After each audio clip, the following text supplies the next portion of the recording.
Good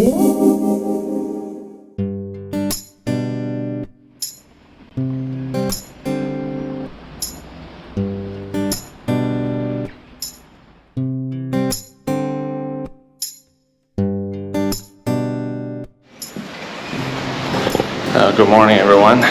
Can you imagine every time either I come back or go out, somebody like this will threaten to kill me?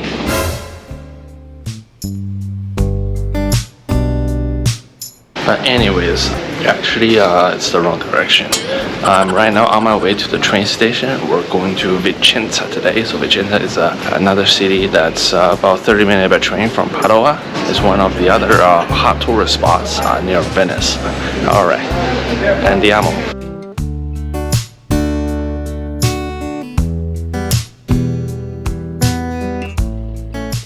It's once again another market day here at Prato della Valle.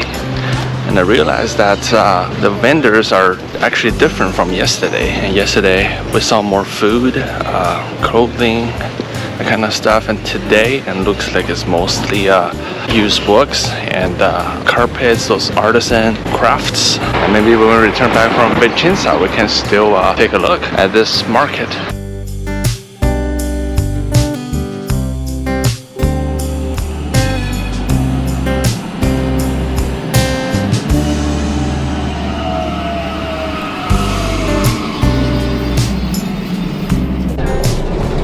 After a quick tram ride, I arrived at the Padova train station.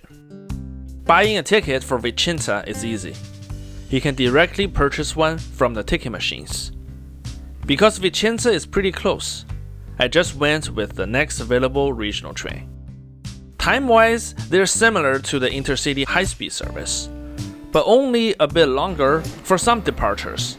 But I assure you that you'll like the price of these regional trains so much better.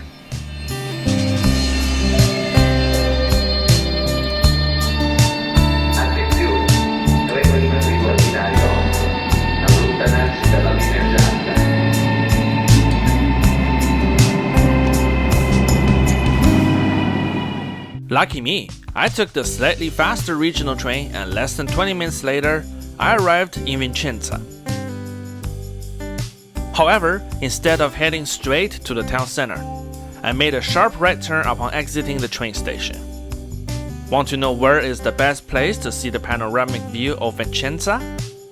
Following the main road, you'll find Arco delle Scalette, Arch of the Little Stairs. Once you arrive there, you'll realize that the stairs aren't really that little.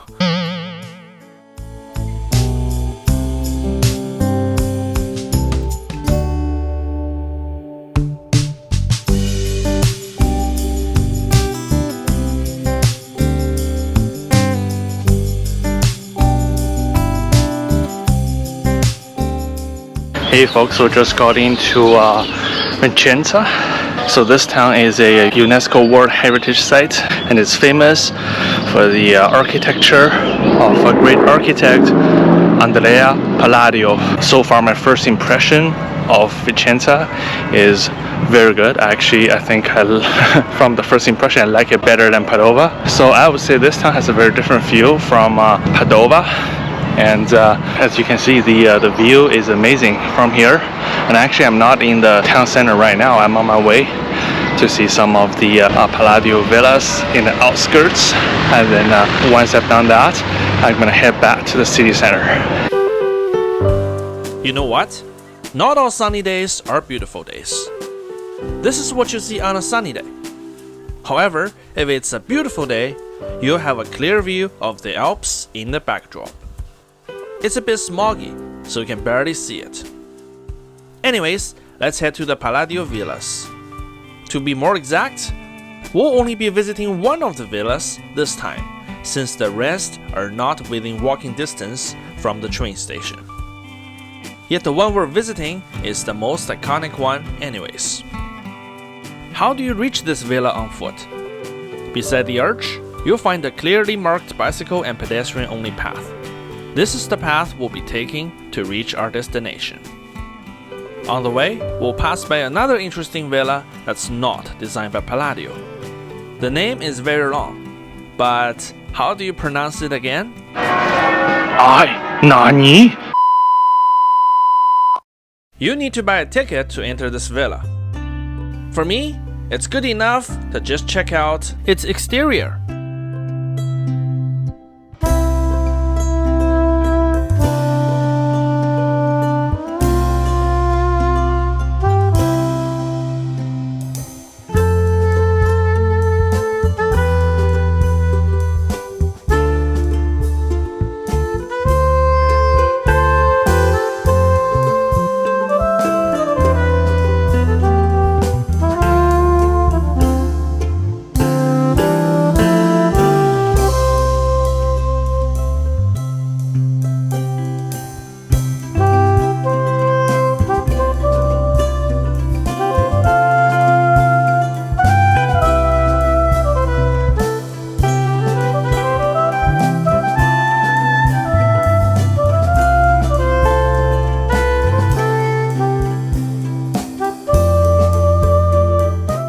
The scenic stroll from the train station is about 2.5 kilometers long. Finally, we reached one of Andrea Palladio's most famous works, Villa La Rotonda. So I am here at La Rotonda. This is one of the most iconic works of Andrea Palladio. So how iconic this is? Well, actually a lot of famous buildings, namely the United States Capitol and the White House, were actually designed based on this one. Yeah, I can tell the lower part of this building is kind of like the White House, and for the Rotonda, the top, I mean, kind of like the US Capitol, or whatever. Let's go find out more inside. Many of Palladio's works contain elements of Romanesque architecture. For example, the exterior of La Rotonda resembles more of a Roman temple rather than a residential building. La Rotonda's interior also appeared to be too grand to be someone's home. If you asked me to live there, I would probably think it twice. My house doesn't really need a cupola that has no real functional use in the modern age. And gosh, how much do I have to pay every year just to maintain this house?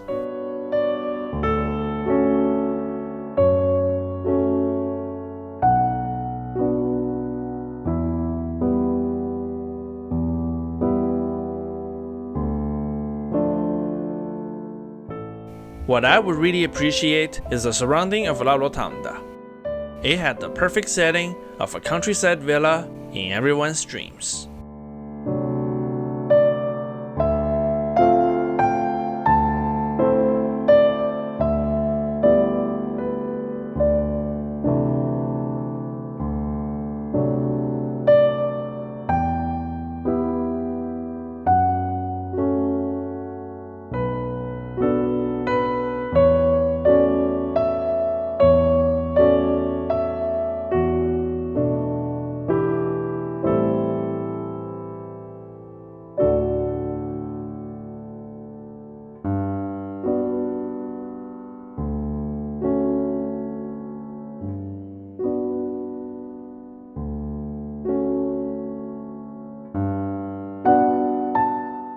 The surroundings of La Rotonda is so alluring.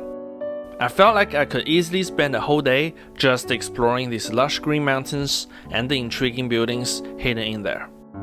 Or maybe should I say, I should have planned an extra day in Vicenza. Well, it was too late.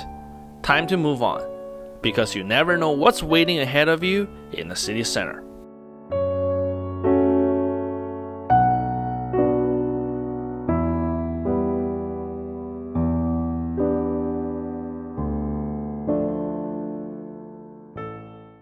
Alright, I think that's it for the Palladio Villa. Highly recommend checking them out if you ever come to Vicenza.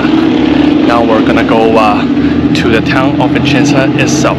There are a lot of bikes on the path between Vicenza's city center and La Rotonda, so be very careful. Thanks to the panoramic view from the top of the little stairs earlier, it wasn't hard for me to find my way to the city center.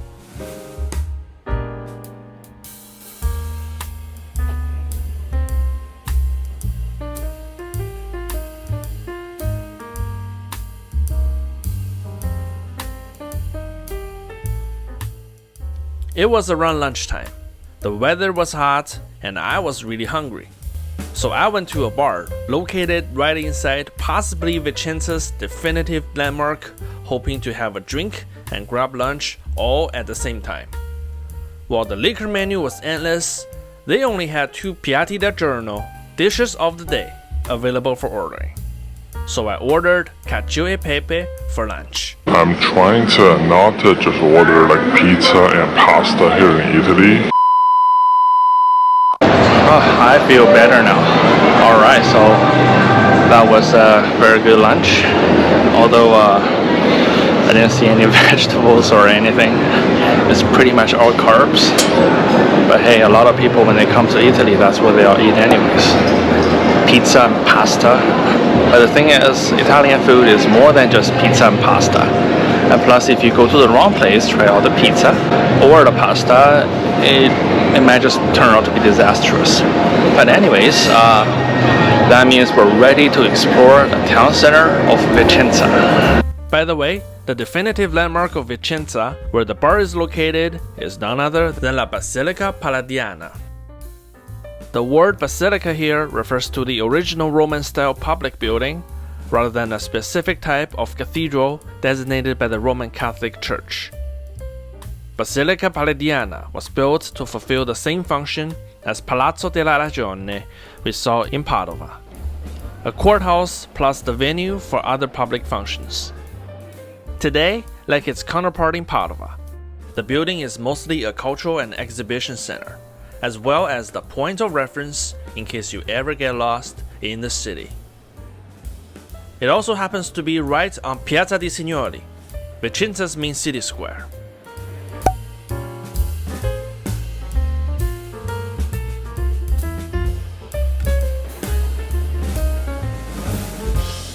They say that all roads lead to Rome. In Vicenza, I guess it's all roads lead to this piazza. If you're too far away, then no worries. Just look for Torre Bissara, the tallest structure in Vicenza. This tower was built in the medieval era, and Vicenza's skyline wouldn't be the same without it.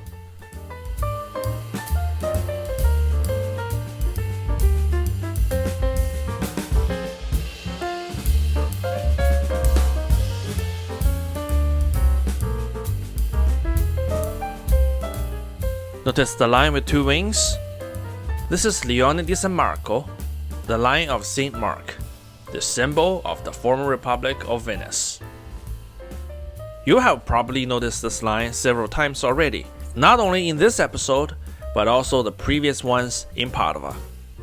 When you see this symbol, there is no doubt that you're in Veneto, looking into the history of La Serenissima, which wasn't even that long ago. Actually, the signs of Venetian rule can be found almost everywhere if you pay close attention. Guess what? You'll find another Leone di San Marco just on the other end of Piazza dei Signori.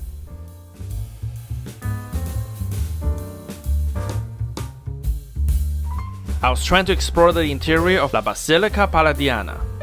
However, it appeared that it was closed at the time to outside visitors.